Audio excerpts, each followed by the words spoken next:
here's a quick little project. Again, we're going to see the audio here. The summer before I took off to college, I was really excited. I had heard so many good things about the university and how you get such an opportunity to work with so many different people that help you out, and that at the end of your year when you graduate, you have a career set for you. Well, my first year when I started, I found that it was really difficult. I was a good student in high school, and I think I was such a good student because I was able to express myself in many different ways. When I got to university, I was really shocked that professors, the first day of class, they said, we're taking a midterm and a final, 50-50 each. And I was shocked because ever since high school, I've noticed that I'm a really bad test taker when it comes to multiple choice. I stress out, and even if I study really hard, I don't end up doing good. So it really scared me going into the university knowing that they were going to base my grade on two tests.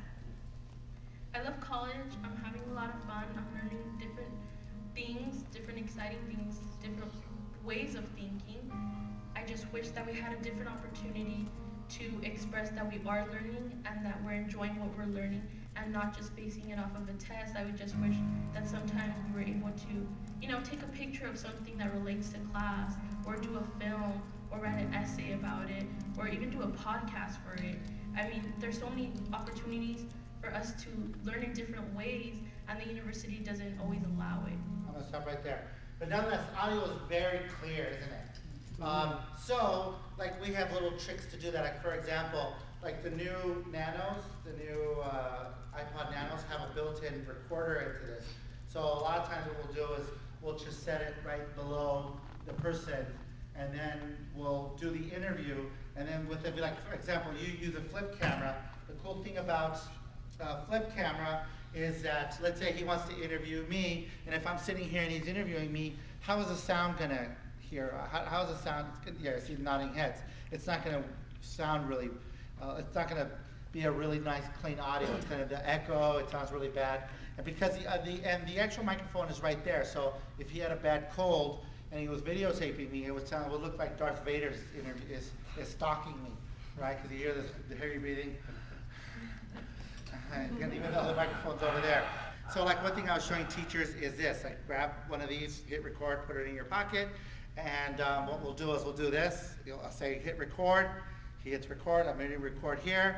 I clap really loud. What that does is it visually creates a spike that I can use in the audio program or in iMovie, line up the spikes, and then eliminate the audio from that. So now I've got really clean audio from my microphone here.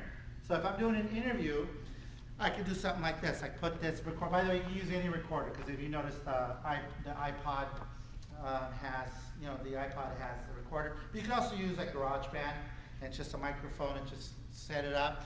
And then have your camera set up back here. And usually what happens is you have that one kid shooting the video, and then the other kid kind of looking over their shoulder who just can't wait for his big opportunity to run the camera. And then the two ninth grade boys punching each other in the back. Now they actually have a job. Now they can actually put them responsible for syncing the audio. So, for example, Rosa, are you still there? Yes, I am. Can you just real quickly do a search for the audio sync video, just to give you guys an idea? Like any of the how-to stuff, believe me, we've really thought all that stuff out so that we can focus on idea generating, on what kind of cool projects. Like if I was here in Maine, it would be a great experience to be like, what do kids do in Maine? I think that's a pretty interesting thing. Or like, what do folks do? I mean, the drive up here was amazing. What did you call, Paul, those big green things that were on the side of the road that we saw? Trees. That's it.